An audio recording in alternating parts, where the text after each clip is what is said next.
Untuk mengetahui lebih lanjut terkait apa saja kebijakan-kebijakan yang akan diterapkan Zohran Mamdani yang kini telah terpilih menjadi wali kota New York, kita sudah tergabung dengan Khairul Umam, Ketua Program Studi Magister Hubungan Internasional Universitas Paramadina. Selamat siang Pak Khairul.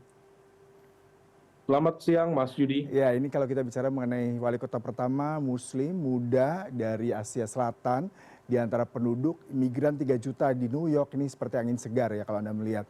Seperti apa sebenarnya faktor utama? Apakah memang janji-janji tadi terobosan? Tapi kalau kita bicara mengenai New York sebagai kota ekonomi terbesar salah satu di Amerika, janji ekonomi sepertinya juga sempat gagal dilakukan oleh wali kota sebelumnya Bill Cascio. Seperti apa Anda melihat ini?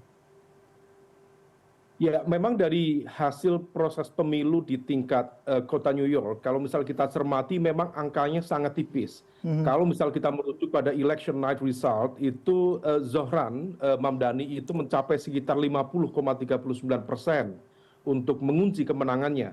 Sementara lawannya Andrew Cuomo biasanya di angka 41,59% dan juga Curtis itu di angka 7,11%.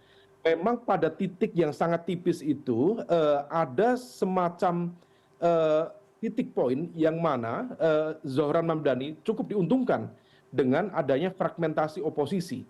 Karena bagaimanapun juga Cuomo sendiri sebenarnya meskipun dia mengklaim diri sebagai kandidat independen, tetapi dia juga berafiliasi pada Demokrat dan di saat yang sama kekuatan Republik sendiri tidak mampu kemudian mengkonsolidasi karena basis calonnya relatif tidak mampu kemudian mengagregasi isu atau kepentingan yang muncul. Nah di level yang sama memang apa yang disampaikan oleh Zohran relatif cukup spot on, cukup mampu masuk dalam konteks masyarakat New York secara umum. Ketika dia bicara tentang kebijakan ya terkait dengan biaya hidup, kemudian transportasi publik yang dia berjanji akan digratiskan, kemudian terkait dengan konteks perumahan yang akan dia buat lebih terjangkau, memang betul-betul spot on, tepat sasaran. Nah, oleh karena itu, di dalam konteks ini kita bisa memahami ketika kemudian dulu di awal 2025 dia relatif betul-betul menjadi underdog, berada di bawah Cuomo, di angka 31% saya masih ingat di awal 2025, dan Zohran sendiri di angka 22%. Tetapi per hari ini dia mampu mengunci kemenangan dan memang tawaran-tawaran kebijakan itu relatif cukup populis di hadapan masyarakat New York secara umum. Kalau kita bicara mengenai janji-janji terkait dengan ekonomi, tadi salah satunya bagaimana masyarakat bisa bahkan mendapatkan pajak yang lebih murah, memberikan pajak tinggi pada orang kaya, tapi di satu sisi adalah wali kota punya keterbatasan secara kemampuan dari sisi power ataupun dari sisi kepemerintahan.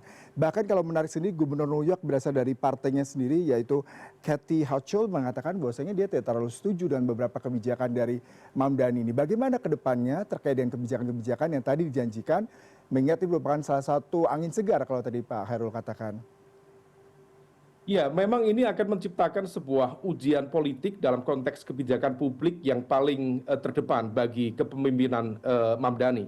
Karena bagaimanapun juga ketika dia sudah mentasbihkan diri sebagai champion of the people, karena memang narasi-narasi kebijakan yang disampaikan betul-betul sesuai dengan ekspektasi masyarakat New York, yang praktis 37%-nya terisi dari mereka yang berasal dari kelompok imigran. Betul. Dan di saat yang sama 70% lebih didominasi oleh kelompok penyewa, artinya mereka tidak memiliki basis properti yang menjadi hak milik mereka. Maka ketika kemudian narasi atau kebijakan, tawaran kebijakan terkait dengan tarif transportasi terjangkau, kemudian tenant union, kemudian termasuk juga narasi-narasi lain ya terkait dengan konteks solidaritas Palestina, itu betul-betul kemudian bisa diterima dengan baik. Tetapi memang diakui atau tidak, ketika kemudian kebijakan ini ditawarkan, tentu berpotensi kemudian menciptakan perlawanan dari elit bisnis, terutama dari pengembang properti, termasuk kemudian akan berpotensi berdampak pada donor politik yang cukup besar bagi Partai Demokrat di Amerika Serikat. Nah, ini yang kemudian harus bisa dimanage dengan baik oleh Zohran Mamdani, karena berpotensi menghadirkan backlash secara fiskal Karena bagaimanapun juga ketika transportasi publik di New York digratiskan, praktis akan membutuhkan dana tambahan sekitar 8 sampai 10 miliar US dollar per tahun. Dan angka itu tidak kecil, oleh karena itu kalkulasi fiskalnya betul-betul harus diantisipasi dengan baik. Kalau kita bicara mengenai background Mamdani yang Muslim, kalau kita melihat warga New York juga cukup besar ya komunitas Muslimnya, bahkan mencapai lebih 1 juta. Tapi kalau kita compare atau kita coba membandingkan 2021 partisipan itu hanya sekitar 12%, tetapi ketika pemilihan awal di musim panas ini naik 60% bahkan ya. Berarti mereka punya harapan baru dari sosok dari Mamdani. Bagaimana Anda melihat sebagai background dia mewakili Asia Selatan dan juga Muslim dengan komunitas Muslim yang selama ini sepertinya mereka apatis dengan beberapa kali pemilihan wali kota New York sendiri, tapi saat ini sepertinya partisipasi cukup tinggi, Pak. Ya, memang sosok Zohran Mamdani mengingatkan kita pada figur seperti Barack Obama. Dia merepresentasikan identitas yang cukup beragam. Kalau dulu Obama hasil atau anak dari perkawinan warga Indonesia dengan Amerika Serikat, kalau Zohran sendiri dia keturunan dari India dan juga Uganda, kemudian pernah tinggal di Uganda di Afrika, kemudian dari Uganda pindah ke Afrika Selatan, dan kemudian orang tuanya hijrah ke Amerika Serikat. Maka basis konsolidasi dalam konteks identitas, terutama dari kelompok imigran, cukup kuat. Nah, di dalam konteks ini, entitasnya sebagai seorang Muslim tentu menjadi sebuah titik pembeda dibanding dengan politisi-politisi mapan yang lain. Nah, ini bergantung pada kemampuan dia dalam konteks menghadirkan keyakinan. Karena ternyata meskipun dia menyatakan clear menentang kebijakan-kebijakan terkait dengan agresi militer di Gaza, ternyata juga tetap banyak rabi atau para pemimpin-pemimpin Yahudi yang juga memberikan dukungan kepada Zohran Mamdani di New York itu sendiri. Dikatakan bahwa kalau Zohran fokus dalam konteks kebijakan yang agresif, bukan dalam konteks pemisahan atau dalam konteks kebencian terhadap kelompok Yahudi. Nah, ini yang kemudian tampaknya menjadi titik beda yang sangat clear antara Zohran yang memanfaatkan isu anti-Trump. Karena Trump sendiri berkali-kali menuding dia sebagai kelompok dengan framing ideologis, bahkan dituding sebagai komunis, sosialis, imigran, dan lain sebagainya. Nah, ini yang kemudian tentu patut kemudian diantisipasi. Tetapi sekali lagi Mas Yudi, kalau Zohran mampu memanfaatkan ini dengan momentum politik yang sangat baik, tidak mungkin atau kemungkinan terbuka dia berpotensi menjadi the next Obama. Karena dengan memanfaatkan identitas dan juga identitas yang berbeda, dia keturunan imigran, dan di saat yang sama dia menggunakan narasi-narasi yang populis, maka dia berpotensi kemudian berhadapan dengan Trump misalnya di kesempatan yang akan datang. Tetapi sekali lagi, di dalam konteks ini tidak mudah.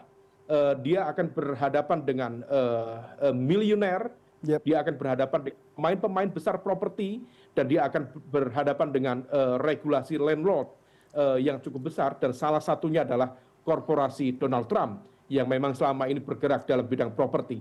Akan terjadi benturan politik dan juga kepentingan ekonomi di sana. Kalau kita bicara mengenai kebijakan-kebijakan terkait dengan ekonomi tadi, kita tahu New York ini adalah rumah bagi 125 lebih miliarder, ada JP Morgan di sana, ada World Bank, ada Wall Street di sana, merupakan salah satu ekonomi penggerak di Amerika. Nah, bagaimana Anda melihat tadi sempat di-spill oleh Pak Khairul bahwasanya akan banyak kepentingan-kepentingan bertentangan, di mana satu sisi wali kota itu punya keterbatasan dari segi bagaimana kemampuan dia untuk menentukan keuangan. Dan tadi kalau kita tahu Trump sudah akan memblokade atau akan mengurangi ya biaya untuk diberikan kepada state di New York sendiri. Bagaimana Anda melihat ke depannya? Ya, tentu ini menjadi tidak mudah karena bagaimanapun juga ketika kemudian efisiensi dan juga penghematan di dalam bagian ya dari kebijakan publik tentu akan berdampak secara langsung terhadap kapasitas fiskal sebuah pemerintahan, baik di level state, baik di level city maupun di level federal atau negara. Nah, oleh karena itu tentu Zohran harus mampu meyakinkan, termasuk juga kemampuan diplomasi politiknya untuk kemudian mampu meyakinkan elemen-elemen terkait, termasuk kepada Trump sendiri, karena tidak mungkin kemudian terjadi split komunikasi Padahal itu berada dalam satu struktur garis komando yang sama, meskipun tetap memiliki otoritas kekuasaan yang berbeda. Tetapi memang ketika kemudian Republikan seringkali menggunakan narasi anti-tax politics, sementara Zohran per hari ini clear, dia akan menggunakan instrumen tax the rich atau mengenakan pajak bagi mereka yang kaya. Kemudian pro corporate real estate selama ini sering disampaikan oleh Republikan, tetapi per hari ini Zohran justru mengambil posisi yang berbeda dengan mengincar landlord besar dan juga rezim properti yang sangat spekulatif dan mengambil banyak keuntungan di New York. Dan ini yang kemudian menjadi pertaruhan, dan kita akan melihat bagaimana dinamika at least 6 bulan pertama atau 1 tahun pertama, seberapa efektif kepemimpinannya dan seberapa mampu dia melakukan dealing with the problem di level politik dan juga kebijakan publik di New York itu sendiri. Ya, Pak Hairul, terakhir, tadi saya tertarik dengan pernyataan Anda, dia bisa jadi the next Obama rising. Saya coba mengutip sedikit nih dari jejak pendapat CBS, 46% warga Amerika sebenarnya tidak mengikuti pemilihan wali kota di New York sendiri. Berarti dalam tanda kutip nih, Zohran belum terlalu banyak dikenal. Tetapi tadi Anda katakan mungkin dengan momentum di mana anti-Trump menjadi salah satu platform daripada Zohran untuk kedepannya mendapatkan simpati. Seperti apa sebenarnya momen ini bisa dimanfaatkan Zohran untuk mendapatkan rising dan simpati dari publik tidak hanya New York tapi juga mungkin Amerika secara globalnya? Ya, di dalam konteks politik di Amerika Serikat sendiri, per hari ini ada dinamika tingkat kepuasan publik terhadap kepemimpinan Donald Trump.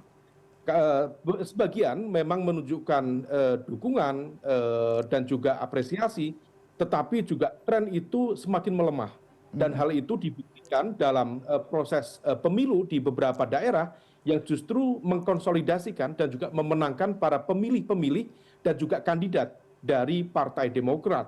Nah, oleh karena itu, apa yang terjadi di New York misalnya, ini berpotensi kemudian menjadi sebuah gelombang baru kebangkitan Demokrat di Amerika Serikat. Dan kalau misal kemudian apa yang dilakukan oleh Zohran Mamdani berhadapan secara face to face, secara narasi dengan argumen dengan Donald Trump misalnya, saya pikir itu menjadi sebuah momentum yang cukup smart.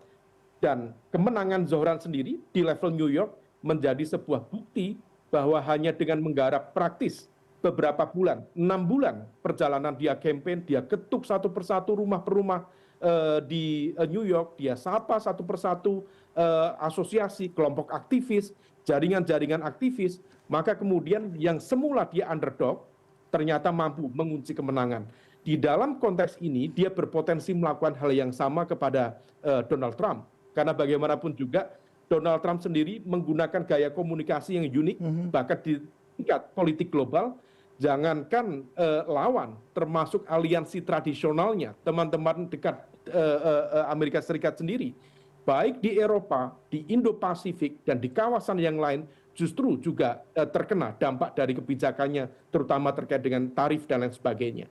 Nah, ini menjadi sebuah momentum yang sangat baik kalau Zohran mampu memanfaatkan situasi dengan optimal.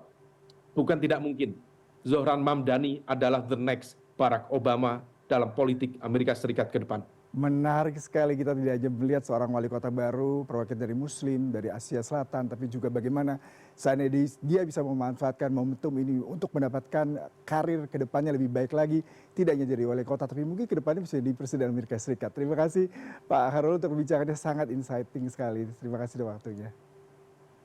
Terima kasih Mas Yudi.